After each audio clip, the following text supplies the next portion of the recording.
Tupperware Crystal Wave dubenėliai. Juose galėsite maistą laikyti, transportuoti ir pašildyti mikrobangėje.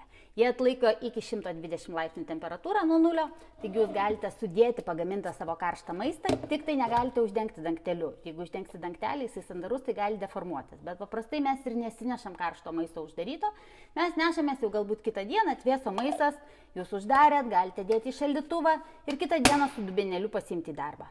Jeigu norite darbe pasišildyti mikrobangiai arba namie galbūt jūs įdėjote šaldytuvą ir norėsit pasišildyti, atidarot paprasčiausiai va štai šitą vožtuvą, dedate į mikrobangį 3 minutėm 600 vatų galingumu, nes maistas turėtų būti šildomas 600 vatų galingumu, tada jisai nekaista daugiau negu iki 120 laipsnių ir jis sušyla kokybiškai. Ir jeigu po 3 minučių matot, kad nesušilo, nors toks kiekis tai tikrai sušils, tada permaišykit ir dėkit dar minutėj, jeigu dar nesušilo, dar permaišykit ir dar minutėj. Niekada neustatykite ilgesnio laiko negu 600 vatų ir 3 minutės. Ir viskas.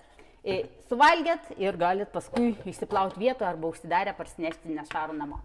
Dubenėliai yra va štai tokių gražių spalvų ir 3 skirtingų dydžių, jeigu senoviškai tai būtų 400 ml, 600 ml ir 800. Bet dabar yra naujoviški 390, nes matavimo pasikeitė principas, tada 560, dangteliai nauji, tai dar sunkiau šiek tiek atsidaro ir tiesa prie jų yra instrukcija, kur irgi parodyta, kaip šildyti ir ką galima su jais daryti. Ir štai šitas didysis dubenėlis yra 775. Štai šitaip jie susideda vienas į kitą, kai laikote, neužima daug vietos, norėsit, džiaugsitės, naudosit ir net nebūtinai ir šildysit ar nešildysit, galėsite puikiausiai juose nešiotis ir laikyti šaldytuve. O spalvos kokios gražios.